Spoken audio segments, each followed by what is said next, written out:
حضرت شیخ خدا رضی اللہ تعالیٰ عنہ، آپ نے اپنی ساری زندگی یعنی جب سے کریم آقا علیہ السلام نے آپ کو اپنے ہاتھوں پہ اٹھایا تھا اس وقت سے لے کر جب تک آپ کی شہادت کا وقت آتا ہے ساری زندگی اسلام کے لیے وقف کرتا ہے۔ کریم نبی علیہ السلام کے نام پہ وقف کی آپ نے زندگی کا لمحہ لمحہ۔ حضرت علی شیر خدا رضی اللہ تعالیٰ عنہ کافروں کو کھٹکتے تھے، مشرکین کے دل میں ایک عجب سا دوست تھا ان کے بارے میں، اس لیے کہ جو بھی شورما ان کا سامنے آتا تھا علی کی تلوار چمکنے کی دیر ہوتی تھی اس کے ساتھ ٹکڑے ہو جایا کرتے تھے، اور ضرب حیدری جو جہاں پہ پڑ جائے تو اس کی پھر کیا بات ہے؟ ضرب حیدری جب سے پڑی ہے آج تک چیخیں نکل رہی ہیں، وہ اس وقت پڑی ہے لیکن اس کی جو کمال ہے نا آج تک موجود ہے، اور اس کا اثر آپ جو کہہ رہے ہیں وہ آج تک موجود ہے۔ حضرت علی المرتضیٰ شیر خدا رضی اللہ تعالیٰ عنہ موت کئی مرتبہ آپ کے قریب آئی ہے، اگر آپ کی زندگی آپ اٹھائیں تو کئی مرتبہ قریب آئی ہے، لیکن حضرت علی شیر خدا رضی اللہ تعالیٰ عنہ چونکہ موت سے آپ فرماتے ہیں کہ مجھے اسے کچھ نہیں کہ موت مجھ پہ گرے یا علی موت پہ گرے، یہ آخری دن آپ کا جو الفاظ ہے وہ جس دن حضور نبی کریم علیہ السلام نے آپ کو اپنے بستر پر سلایا تھا، اس وقت کا اگر آپ منظر دیکھیں حضور نے فرمایا سونا ہے، آج کرتے ہیں حضور سونے کوئی بات نہیں ہے، آگے کوئی نہیں ہے، امانتیں لوٹانی ہے، آ جانا یہ بات میں بات حضور نے فرمائی ہے، پہلے کہا سونا ہے عرض کی حضور سو جاؤ گا۔ حضرت علی شیر خدا اس بستر پہ سو جاتے ہیں جہاں پہ موت ہے، ارد گرد جو تلواریں لیے کھڑے ہیں وہ اس لیے ہی کھڑے ہیں کہ اس بستر والے کو مارنا ہے۔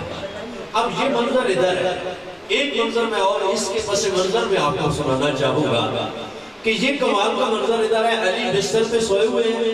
ادھر رب نے جبرائیل امین اور میکائیل علیہ السلام کو بلایا اور بلا کے فرمایا تم دونوں کو میں نے بھائی بنایا ہے، بلا مجھے بتاؤ ایک کی زندگی پہلے اور ایک کی بات ہونے والی ہے، کلو نفس ذائقۃ الموت کے تحت مجھے بتاؤ تم میں سے کوئی ایک دوسرے کو زندگی دے سکتا ہے؟ انہوں نے کہا یہ نہیں ہو سکتا، زندگی کوئی نہیں دے سکتا۔ فرمایا وہ علی کو دیکھو وہ دے کے بیٹھا ہوا ہے، اور فرمایا تم دونوں چلے جاؤ علی سویا رہے گا تم اس کے پہرہ دار بن جاؤ۔ آج جبرائیل امین اور میکائیل علیہ السلام پہرہ دار بنے ہوئے ہیں۔ آگے آئیے ایک اور منظر آتا ہے، میں ایک سبق بھی شاید یہ آخری اس کے بعد تو ایک سبق میں دینا چاہوں گا، پہنچانا چاہوں گا اپنے ناظرین و سامعین کی خدمت میں۔ ہم علی علی کرتے ہیں، علی سے پیار ہے اور اس پیار کے بغیر ایمان مکمل نہیں ہے۔ علی شیر خدا کی اللہ تعالیٰ عنہ بستر پہ سو جاؤ، آنکھ سے آنسو نہیں آیا، کہا خیبر ہے حضور جاتا ہوں، آنکھ سے آنسو نہیں آیا، مرب سامنے آیا، آنکھ سے آنسو نہیں آیا، بدر کے میدان میں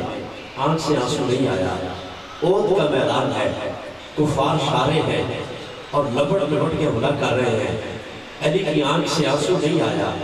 ایک موقع ایسا بھی آیا ہے جہاں پہ آنکھ سے آنسو آیا ہے، میرے قریب نبی علیہ السلام علی کی گود میں سر رکھ کے سو رہے ہیں، عصر کی نماز آپ کی قضا ہو جاتی ہے اور نبی کریم علیہ السلام کے آرام میں خلل نہیں آنے دیتے، کیونکہ جانتے ہیں شریعت کس شے کا نام ہے، انہیں توحید بھی پتہ ہے، انہیں رسالت بھی پتہ ہے، انہیں دین کی ساری رونقیں معلوم ہیں حضور کی بارگاہ سے۔ تو آپ حضور کو دیکھتے رہے، سورج غروب ہو گیا، تو جب سورج غروب ہوا نا تو آنکھ سے آنسو آ گیا۔ کریم نبی علیہ السلام دیر جاگنے والا تھا، کہنے لگے علی کیوں روئے ہو؟ اب روتا پہلے دیکھا نہیں ہے، بڑا منظر تھے، بڑے بڑے عجیب منظر آئے لیکن کبھی نہیں روئے، علی کون سی بڑی بات ہو گئی ہے رو رہے ہو؟ عرض کی حضور میری نماز رہ جائے، ایک نماز رہ جائے تو علی رونا شروع کر دیتے ہیں۔ جی علی شیر خدا کی اللہ تعالیٰ عنہ ہے، اگر ہمیں علی سے پیار ہے، ہمیں علی شیر خدا سے محبت ہے تو پھر محبت کا تقاضا یہ ہے تو محسوس تو ہو کہ ہماری نماز رہ گئی ہے، ہمیں اپنی نمازوں کا کتنا خیال رکھنا چاہیے۔ احباب ایک دن حضور نبی شاید رات کو یہ بات بیان بھی ہو چکی ہوگی، شہادت کے موضوع پہ چونکہ 2 پروگرام آپ نے کر دیے ہیں، نبی کریم علیہ السلام صحابہ کے ساتھ جا رہے ہیں، آپ نے حضرت علی شیر خدا کی شہادت کا تذکرہ چھیڑا اور شعر کے فرمانے لگے کہ ایک بندہ وہ جس نے حضرت صالح علیہ السلام کی اونٹنی کو قتل کیا تھا، وہ انتہائی ظالم تھا، اور ایک اور ہوگا جو میرے اس پیارے کو قتل کرے گا جس کی داڑھی خون سے رنگین ہو جائے گی اور اس کی پیشانی پہ وہ خنجر مارے گا۔ تو صحابہ نے جب دیکھا عرض کی حضور کون، تو آپ کی نگاہیں حضرت علی شیر خدا کی طرف اٹھی۔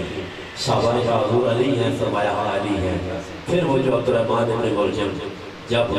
حضرت علی شیر خدا تک پہنچا تو ایک اور درس دیتا جاؤں، اس نے شراب پی رکھی تھی،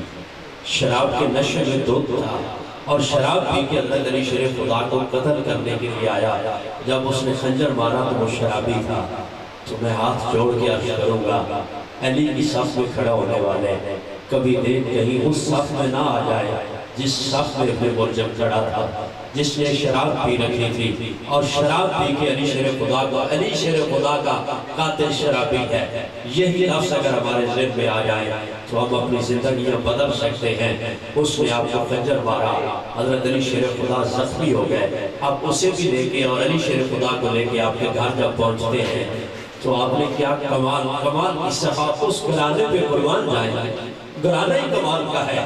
گھرانہ ہی کمال کا ہے۔ حضرت علی پاک نے فرمایا اسے وہی کھلایا جائے جو مجھے کھلاؤ گے،